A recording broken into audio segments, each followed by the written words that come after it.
Olá pessoal, tudo bem? Aqui Carlos Eduardo de novo, voltando com mais um vídeo da série de crédito. E hoje nós vamos falar de um elemento importantíssimo do crédito. Ele tem impacto no custo, no tipo de operação, e esse elemento é a garantia.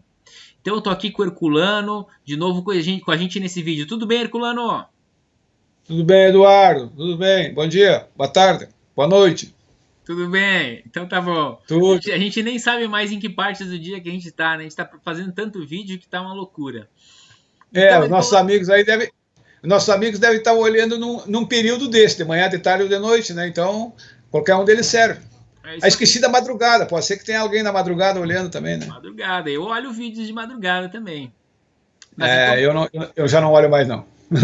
então beleza. Então vamos falar de garantia hoje para o pessoal. Herculano, me ajuda aí. O que é uma garantia? A garantia é um é algo que o banco exige para diminuir o risco de crédito da operação, ou seja, ele ter uma certeza maior de que vai receber o dinheiro que ele está alugando. Então, para isso que serve a garantia. Tá. Então A garantia. um pontinho aí que eu queria fazer um destaque aqui para o pessoal que está ouvindo a Pois não, gente. pois não. O banco. O banco, quando ele está te emprestando dinheiro, ele está acreditando em você, está acreditando no seu negócio. Porém, ele se cerca de alguns mecanismos para se proteger de algum imprevisto, de você não pagar ele. Porque embora hoje você pode estar numa condição boa, daqui a 3 anos, 4 anos, isso pode ser diferente. Pode acontecer um momento como esse, momento de crise global, e então ele busca alguns mecanismos para se proteger. E o mecanismo principal que o banco usa para se proteger quando ele te dá um crédito, que ele está assumindo um risco desse dinheiro não voltar para ele, é justamente a garantia. Então, essa garantia é o mecanismo principal que o banco usa. Que eu estou falando do banco, mas pode ser financeira, agência de fomento, instituição financeira em geral. Ok? Então, só para você entender o contexto da garantia e por que ela é tão importante nisso e ela afeta a visão de risco que o banco tem sobre você. Então, é só para você entender o contexto. Herculano, toca daí. Tá bom.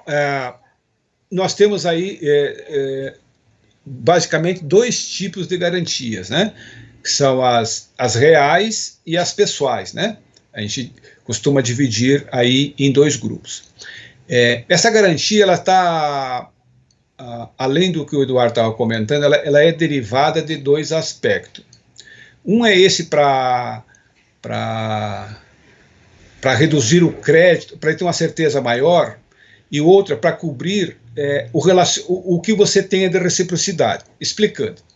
Quanto menos operação você tenha com essa instituição financeira, aumenta a incerteza de que acontecer um problema, você vai acabar devolvendo o dinheiro para ele ou quitando a dívida. Então, essa garantia serve para proteger ele, como para proteger você também, né? E não existe operação sem garantia. Ela pode não ter uma garantia real, mas ela sempre vai ter uma garantia, que é a primeira aqui que eu listei, que chama-se de avalista, né? O chamado de fiador, né? É a pessoa que física ou jurídica que garante aquela operação que está sendo realizada. Ela dá um conforto maior para quem está cedendo o crédito que ele irá receber. Tá? Tem a segunda que eu listei aqui, são os bens imóveis. Todo tipo de bem imóvel, terreno, apartamento, casa, etc., etc., ou da empresa, ou de terceiros. Um parênteses. As garantias podem ser do próprio tomador do crédito, ou pode ser por um interveniente garantidor, né? Alguém que ofereça as garantias para a operação. Tá bom? São os imóveis, são as hipotecas, né? Tá certo? Então, você pegar, por exemplo, imóveis que estejam hoje só dando despesa e vincular ele a uma operação, pode ser uma operação da sua empresa ou emprestar ela para outro tipo de operação, pessoa física, pessoa jurídica, etc. São os créditos baseados em imóveis, né? Ou até um crédito refinanciar seu próprio imóvel, né? Que também tem no mercado. É uma forma de você ganhar dinheiro. Você refinancia de novo o seu imóvel e vai pagando as parcelas e recebe o dinheiro. O outro são os bens móveis, que normalmente já fazem parte da característica da operação. Então, do tipo assim, você compra um veículo e fica penhorado, alienado à operação que foi feita.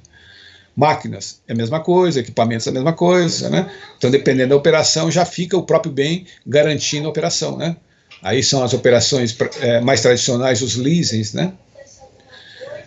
E só fazendo um parênteses aí, Herculano, só para a gente... nesses casos em que a gente tem veículos, máquinas, equipamentos,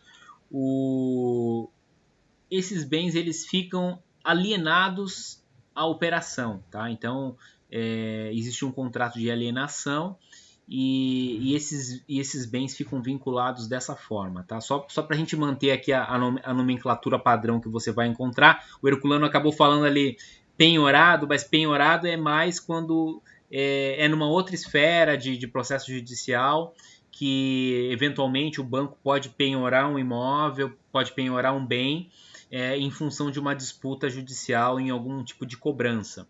Mas no caso aqui de uma operação inicial, esse imóvel fica como alienado a essa operação, ok? Então só esse parênteses aí para a gente deixar certinho.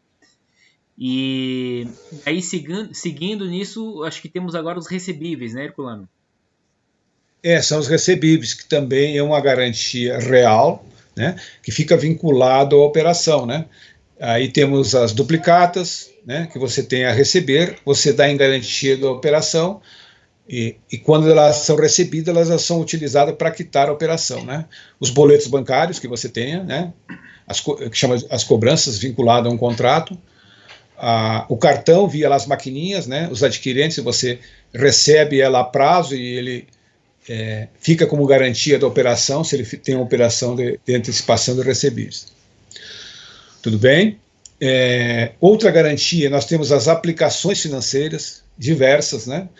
Poupança, renda fixa, título do governo, etc. Tudo vinculado à operação, que é uma operação de garantia real também, não é pessoal, que fica vinculado à operação. Durante o tempo da operação, você não consegue movimentar essa aplicação porque ela está garantindo uma operação. E uma última que a gente tem listado aqui, que também se usa, mas em grau menor, que são as fianças, né? Uma instituição financeira, você vai lá e compra, é como se fosse uma carta de crédito, uma fiança, você paga por isso, e ela garante sua operação no próprio banco ou em outros bancos, né? Tá bom? Então esses são os tipos de garantias mais usuais hoje no mercado, né? Temos 6 tipos aí. Tudo bem, Eduardo?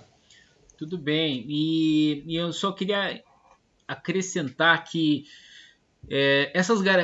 dependendo do tipo de garantia, você pode observar aí que essas garantias elas possuem graus diferentes de liquidez, né? Então, o que é liquidez?